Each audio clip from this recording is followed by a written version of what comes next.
मंच पर उपस्थित सभी मान्यवर, सभी आचार्यगण, छात्र बंधु भगिनी,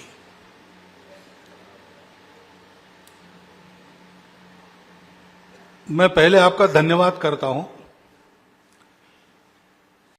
कि फिर एक बार,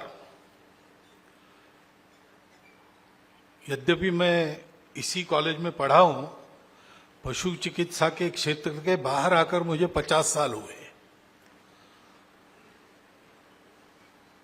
तो कुछ भी याद नहीं, ऐसे तो नहीं कहूंगा, लेकिन आज के विषय के बारे में बोलने का मुझे अधिकार नहीं, उसकी जानकारी आपके पास है। ऐसा होने के बाद भी एक पूर्व छात्र के नाते याद करके आपने मुझे इस कार्यक्रम में बुलाया, इसलिए मैं आपका धन्यवाद करता हूं। जब इस कॉलेज में मैं पढ़ा तो इस परिसर का रूप क्या था और आज क्या है, ऐसा सोचता हूं तो बहुत आनंद होता है। बहुत सारा विकास दिखता है, इमारतें बनी है, अंदर काम भी चल रहा है, और सोचता हूं तो ध्यान में आता है कि ये केवल अपने कॉलेज की बात नहीं है, कुल मिलाकर वेटरनरी प्रोफेशन का जो विकास भारत में हुआ है उसी का ये एक प्रकार से अभिव्यक्ति है। हम जब यहां पढ़ रहे थे तो पेट प्रैक्टिस का कोई बिल्कुल नाम भी नहीं था, तो हमारी सोच भी छोटी थी, क्या करना है, ग्रेजुएट होके बॉन्ड था सरकार का, नौकरी रीढ़ी थी, देहात में जाके करना है। तो एक लिमिटेड स्कोप सामने आता था। समाज में भी प्रतिष्ठा की वही स्थिति थी, 4 लोगों में हम वेटरनरी डॉक्टर है ऐसा कहना हिम्मत करनी पड़ती थी, करते थे उस समय भी हम लोग, परंतु करनी पड़ती थी। अब आज ऐसा नहीं है, क्योंकि चाहे वो अपना देहाती इलाका हो या शहरी इलाका हो, दोनों तरफ पशुओं का महत्व बढ़ गया है। और जैसा आपने कहा कि अब अनुभव के आधार पर सारा विश्व सोच रहा है, हम तो उसके पहले से सोच रहे थे। एक देश के नाते हमारी परंपरा में है कि प्राणी सृष्टि, वनस्पति सृष्टि और मनुष्य, ये सभी एक ही पर्यावरण के अंग है और एक के बिना दूसरे का चलता नहीं, और साथ रहे तो कुछ खतरा भी हो सकता है। जूनोटिक डिसीजेस ऐसा शब्द आपने उपयोग किया, लेकिन साथ रहना तो अनिवार्य है क्योंकि एक ही पर्यावरण के अंग है। तो ये समझकर इन सबको साथ लेके रहना कैसे, इसको मनुष्य को सोचना पड़ेगा। अभी एक निर्णय आया कुत्तों के बारे में, दिल्ली में बड़ा होहल्ला हुआ। अब 2 एक्सट्रीम का विचार चल रहा था, सभी कुत्तों को मार डालो अथवा कुत्तों को बिल्कुल हाथ मत लगाओ। तो मनुष्य को कुत्तों को साथ जीना है तो कैसे जीना है, तो इसलिए मैंने ऐसी कहीं मुझे पूछा तो मैंने बोल दिया कि भाई इसका एक बीच वाला रास्ता भी हो सकता है। कुत्तों की संख्या नियंत्रित करने के लिए स्पेइंग हो सकता है, उनसे खतरे से बचने के लिए कई बातें हो सकती है। अब ये मैंने क्यों बोला, क्योंकि मैं एक पशु वैद्य हूं। मुझे कहा गया बार बार, सरसंघ चालक आया है, सरसंघ। मैं जब इधर की या उधर की चढ़ाई पर कदम रखता हूं या वाहन हमारा जाता है तो मैं केवल इस कॉलेज का छात्र बन के रहता हूं, उसी हैसियत से मैं आपसे बात कर रहा हूं। तो ये जो सारा दृश्य यहां उपस्थित हुआ है वो आगे के लिए भी हमको सोचने के लिए बाध्य करेगा। तो पहले हम मानते थे कि एक मर्यादित स्कोप है वेटरनरियंस का, अब ऐसा नहीं है। हम लोगों को बड़ा ही सोचना चाहिए। हम सोचेंगे और करने लगेंगे तो बाकी बातें अपने आप आएगी। पहले ये कॉलेज था, यूनिवर्सिटी हो गई। कोई अखिल भारतीय संस्था नहीं थी वेटरनरियंस की, है ना?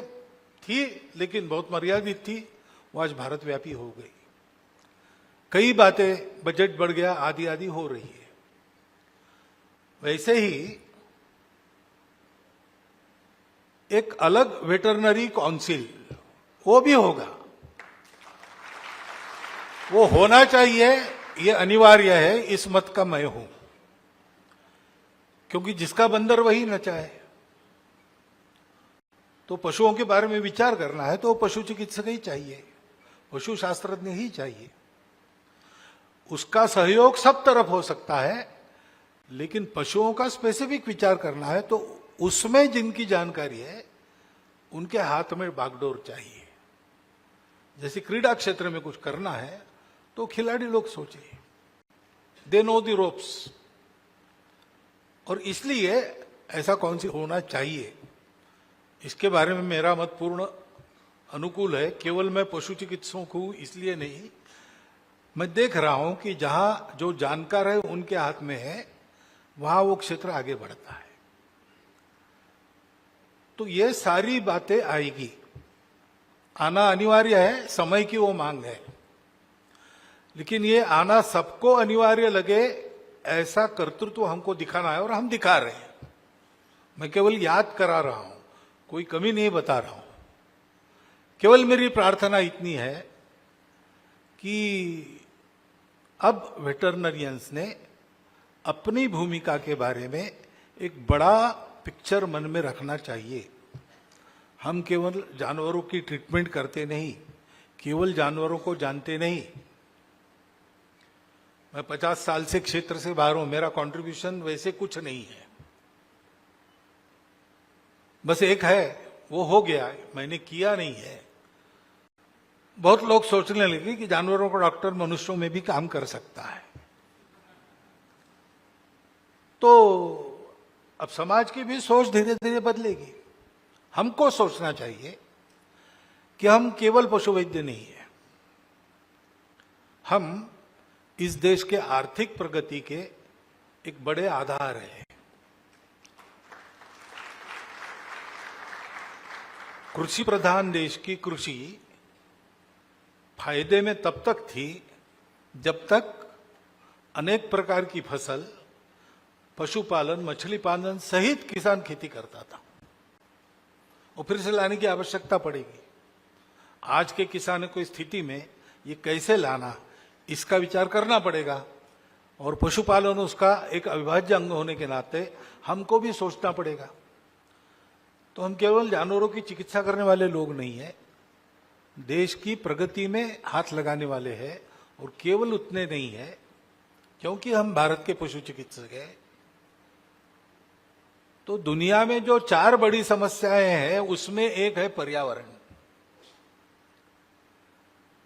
तो पर्यावरण के ये जो सारे घटक है, उनके साथ कैसे रहने से पर्यावरण की समस्याएं समाप्त हो सकती है और मनुष्य जीवन पशु पक्षियों के, वनस्पतियों के जीवन के साथ साथ आगे बढ़ सकता है, इसका भारतीय रास्ता देने का दायित्व हमारा है। हमारा जो टास्क है, हमारा जो जॉब है, वो छोटा नहीं है, वो बहुत बड़ा है। उसको करते समय आपके मन में ये भावना रहे और उस लगन से और गंभीरता से आप करें, जैसे कर रहे हैं वैसा ही आगे चलता रहे। तो जो कुछ अपेक्षाएं आज यह व्यक्त हो गई वो सारी पूरी होने ही वाली है। मैं कह रहा हूं कि मैं उसका समर्थन करता हूं तो मेरे समर्थन से कुछ होता है ऐसा नहीं है, लेकिन वो अनिवार्य आवश्यकता है, तो वो आने ही वाली है। इसलिए आने ही वाले बात को हाथ लगाने का काम हमारे जैसे लोग करते हैं। वो होता है तो समय की आवश्यकता के अनुसार, समय को पहचान कर हम अपने इस भूमिका का बड़ा विचार करें और इस दृष्टि से आज की ये जो परिषद है वो परिषद बड़ी महत्वपूर्ण है, क्योंकि जिस प्रकार से मैं आप लोगों के कर्तृत्व से यहाँ जो हो रहा है देख रहा हूँ, मुझे लगता है कि कल ये कहा जाएगा कि सारे पर्यावरण की समस्या से मानवता को निजात देने का प्रारंभ, जैसे गंगा का प्रारंभ गंगोत्री से हुआ छोटी सी धारा के रूप में, वैसे नागपुर की वेटरनरी यूनिवर्सिटी में हो गए एक कॉन्फ्रेंस के कारण ये चल पड़ी बात और आज सफल हो गई है। ऐसा आगे बहुत 100 वर्षों के बाद नहीं, 25-30 साल के बाद ऐसा कहा जाए, इतना कर्तृत्व आप प्रकट कर रहे हैं, उस कर्तृत्व पर भरोसा रख के मैं ये कहता हूं कि इस बड़े भूमिका का विचार करके आप अपना काम करें। और ज्यादा मैं कुछ नहीं कहूंगा, आपको फिर एक बार धन्यवाद देता हूं और मेरे 4 शब्दों को विराम देता हूं। राजनीति हो या क्रिकेट, देश विदेश की ब्रेकिंग हो या आपके मोहल्ले की बड़ी खबर, सब मिलेगा एक ही ऐप में, सबसे तेज और भरोसेमंद। अभी डाउनलोड करें दैनिक भास्कर डिजिटल।